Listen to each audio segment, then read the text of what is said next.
Hello, dear subscribers of the YouTube channel Подписитесь Online. I'm very happy to introduce my today's guest, Mr. Henrik Larsson, who is a very prominent expert on international affairs in the European Union. He is currently a researcher at the Swiss Technological Institute in Switzerland.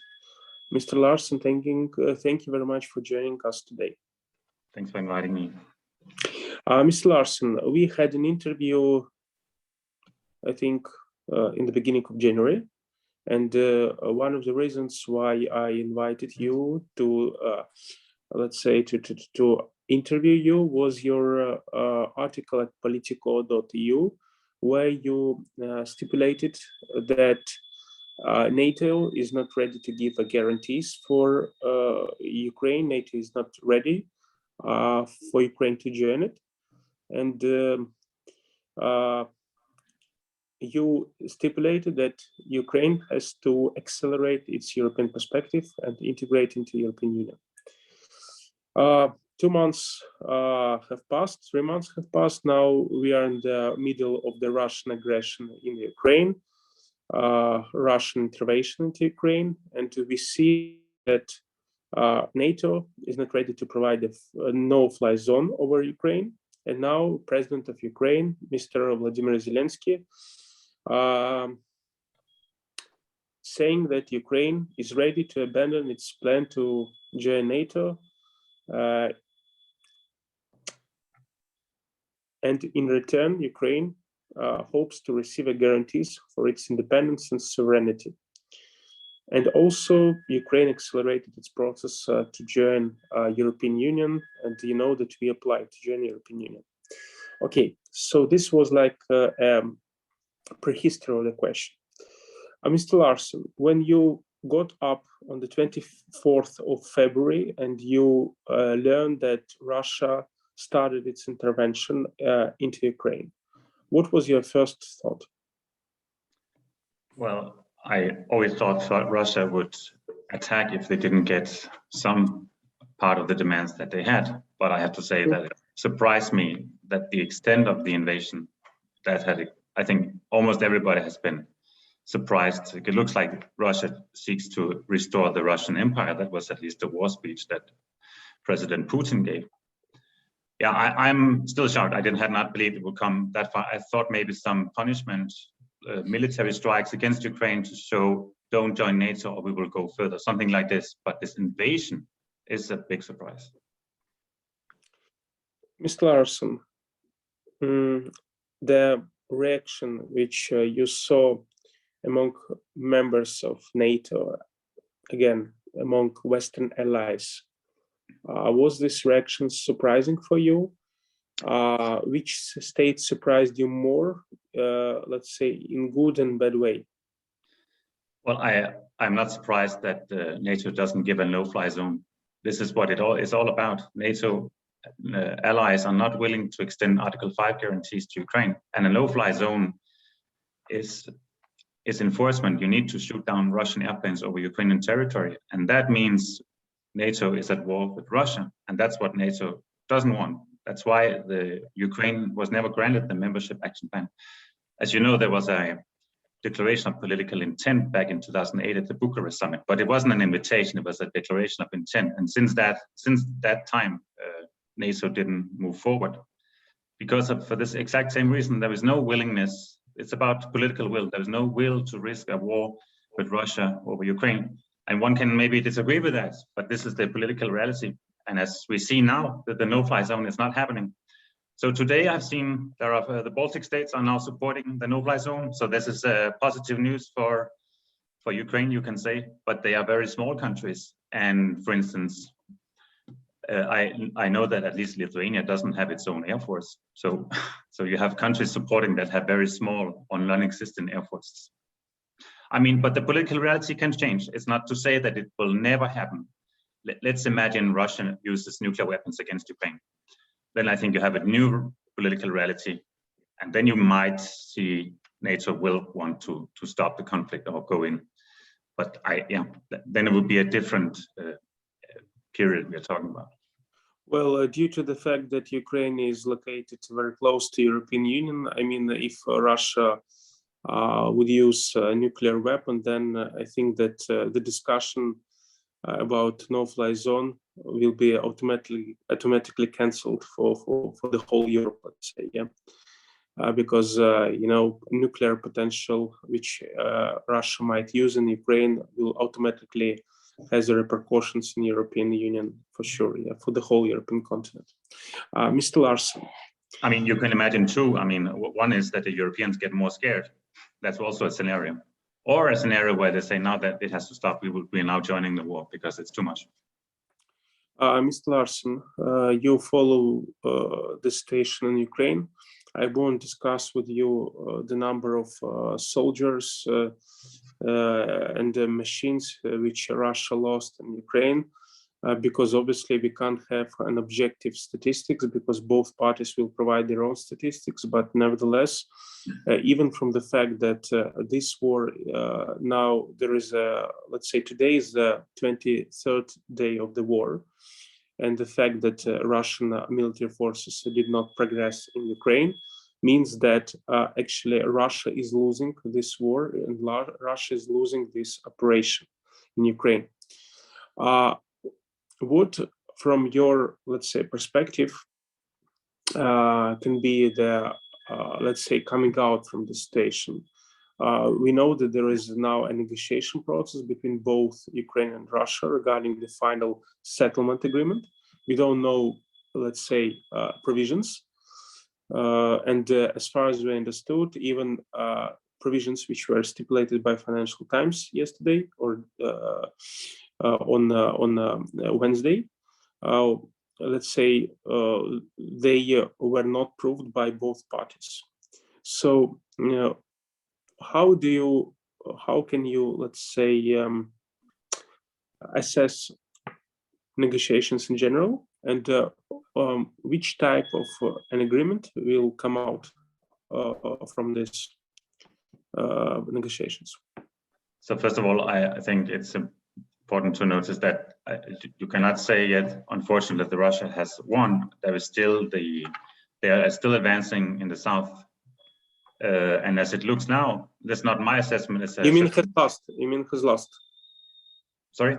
You mean you can't now say that Russia has lost? Yeah, you can't conclude that Russia has lost. Yeah, they are still progressing. As it's going slow, but they're still progressing in the south. I think the assessment, military assessment I have seen is that if the Russians manage to isolate and destroy Ukrainian forces around the old contact line in the Donbass, this is where Ukraine has the bulk of its force located. And if these are destroyed or isolated, encircled, that will greatly affect the morale of Ukraine. That's what the military strategist Clausewitz said. If you destroy a country's armies or the main bulk of its armies, it loses the motivation and the will to fight. So I think this is where we have to look at now before, frankly speaking, I'm not very optimistic about these. I know I saw the Financial Times article too. I'm not very optimistic about it. I don't see how, the only thing that can be negotiated now is this neutrality. Because Zelensky can now go, he can now face Ukrainian voters and he can say, look, NATO is also unreliable. NATO will never help us. So why are we insisting to join NATO? Maybe if anything has changed, this is something that, like, the political reality in Ukraine has changed, because now he can show to his voters it's never going to happen anyway. But Russia will also want Ukraine to recognize Crimea as Russian, and the Donbass, recognize Donbass in the independent republics. I don't see how he can give in on that.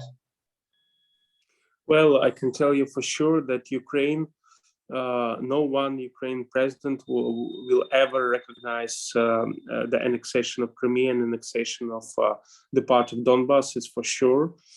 And President Zelensky already declared that he will insist upon, let's say, restoration of the territorial integrity of Ukraine and the full sovereignty, let's say, as an outcome of these negotiations.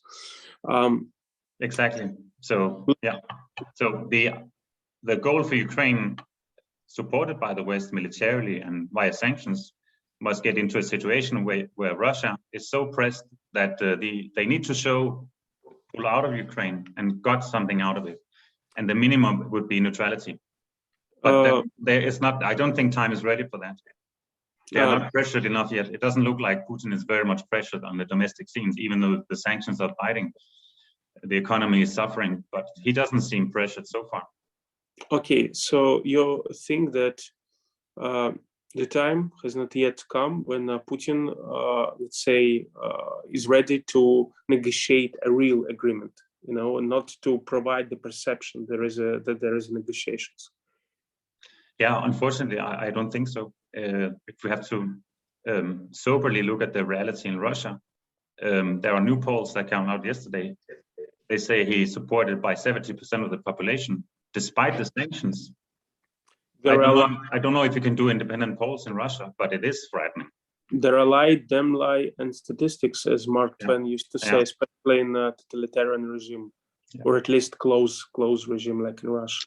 But you have to think of what could make the Russians want to get rid of Putin. And so, first of all, Russians are not people like Ukrainians that go to the street and demand revolution. It's not. They have had a long history of suppression, so they are different from Ukrainians. I think you can say in that sense.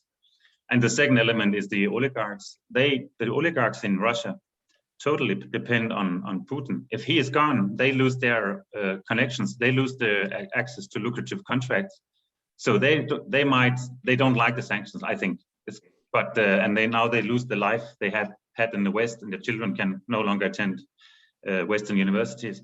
But they still depend on him, and they will not want to let him go, because then they lose everything.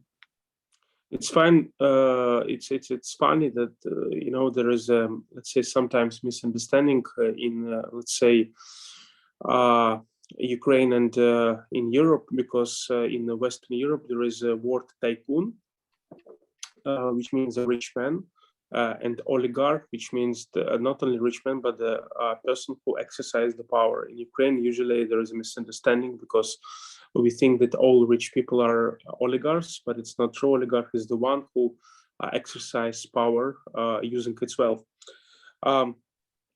Probably you saw an interview with Mikhail Friedman, the owner of Alpha Bank, yesterday in Bloomberg. He gave an interview to the Bloomberg editor. And you know that now he and other people under sanctions, Western sanctions. So his bank accounts are arrested, everything is arrested. So he has a minimum limit of money he can spend daily. He cannot pay his cleaning lady. And cleaning lady, he's in really desperate situation. And in this interview, he continues to repeat that there is a misunderstanding in the West that oligarchs can exercise power over Putin. No, it's not possible, because basically Putin won't listen to them, you know. So I would like to ask you the final question regarding European perspective for Ukraine. Ukraine applied to join European Union under an Article 49 Treaty on European Union. We still don't have any, let's say, a concrete position from the side of European Union regarding Ukraine.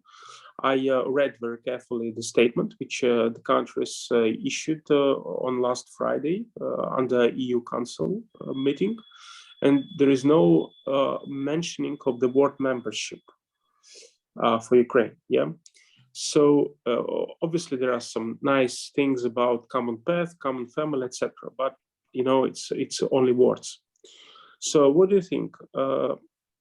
Is now European Union ready to give a green light for Ukraine to join European Union? So the short answer is yes, I think so.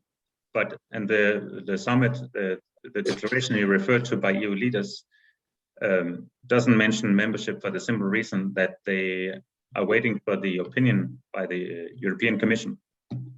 So this is the normal procedure. If a country applies, the European Commission is tasked to make you can call a technical assessment whether Ukraine is able to meet the membership criteria.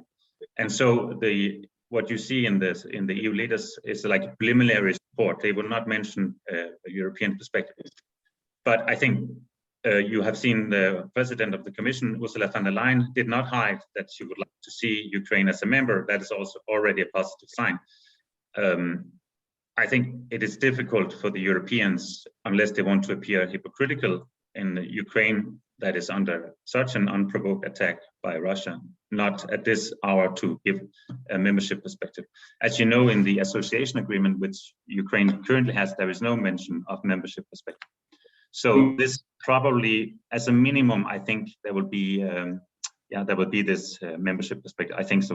I don't see how the union can preserve its credibility and support you without now giving this membership perspective. Mr. Larsen, you described Article 49, which stipulates the procedure, how the state, let's say,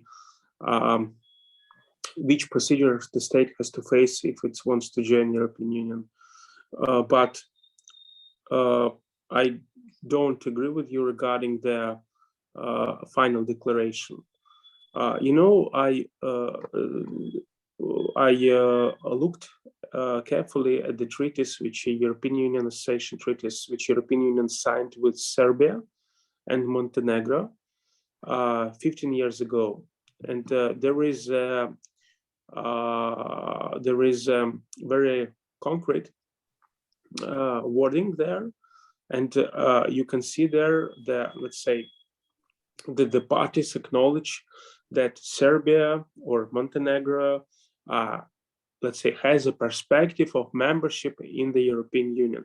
Obviously, the fact that this membership perspective is outlined in association treaties doesn't mean that Serbia and Montenegro will join European Union tomorrow. Maybe it will take 3-4 years, or maybe 5 years, but at least you have on paper the acknowledgement that these states will join European Union. If the states would decide to provide the same perspective for Ukraine in the final declaration, it wouldn't mean that Ukraine will become member of European Union tomorrow, but it will be an expression of the political will. I agree with you regarding the Ms. Ursula von der Leyen, President of the European Commission, statement that she wants to see Ukraine in European Union. But the Commission, you know, this is a supranational body, as they say, yeah, and it always goes from the supranational interests of the European Union. But to join European Union, you need a unanimous voting among, let's say, members of European Union, so national states. And Council as well adopts these final resolutions and final declaration. So don't you think that now there is still, let's say, a misunderstanding which European states hesitate to articulate, that they're not still sure, are they ready to expand European Union and to include, let's say, Ukraine, Georgia, Moldova, and if so, why states doesn't want to go further in, let's say, integration dialogue with the Ukraine in particular? So there are many questions here. So why certain countries wouldn't want to extend the membership perspective is that they are afraid of Russia's reaction. So we know that Russia annexed Crimea in 2014 when Yanukovych was chased out of the country because he didn't want to sign the association agreement. So that's one. Then there's the question of what, well, there is a Ukraine's reform track, which I think it's fair to say has not been, on the technical aspects, it's successful, but in the rule of law aspects, I'm sorry, it has not been very impressive. And that would be a problem for accession. And the third thing is that Ukraine doesn't control all of its territory. And as you know, there is a defense pact. The EU includes a defense pact. Then there will be a question, then are we then obliged to go to war with, is the Union obliged to defend Ukraine to get back the territories? So that would be, yeah, these are the obvious reasons why some states are reluctant. So what there are 3 options for members for the EU. The first thing is that Ukraine can get a candidate status. So that would be like what Serbia, Montenegro, and Albania has today, and North Macedonia.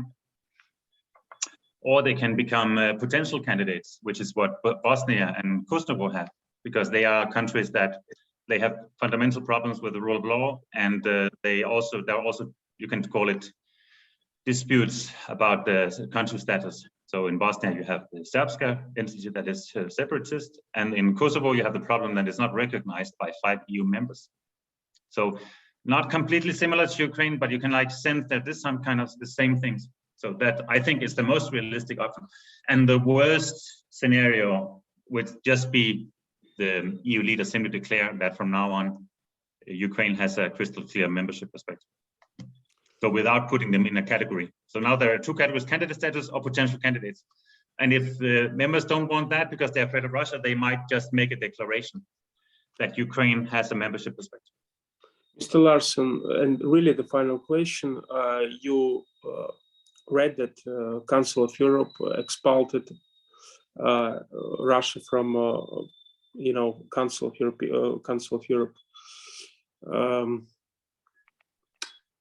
So, you know that Dmitry Medvedev, the former president of Russia, now is a deputy of the, let's say, head of Security Council in Russia. He already declared that Russia wouldn't mind to,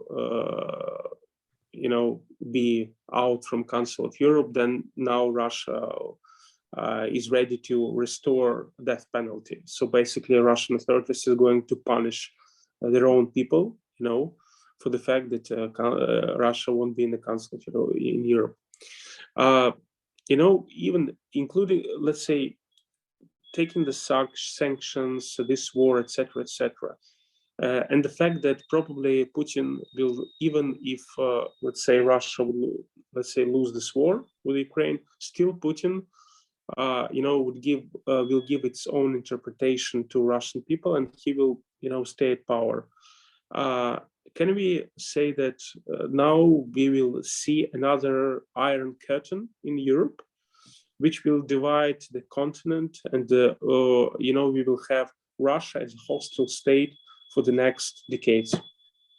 Yeah, that's a very correct description, I'm afraid. Yeah, I think so. Yeah, we might need to make sure that Ukraine is not under that curtain, and that Georgia is not under the curtain, and that Moldova is not under that curtain. I think so. These countries, these autocratic systems, they have contradictions, and they appear strong, and it's only visible afterward that suddenly they were not as strong as it looked like from the outside. But how that plays out, so I believe in the wisdom of containment policy, as you may know from the Cold War, that it was the task of Western policy to keep like these expansive tendencies away. So you, over time, would frustrate the Soviet opponent. Now it's the Russian opponent, but the Russian opponent also has like an expansionist outlook, which is not ideological, but which is based on ethnicity and old Russian Empire.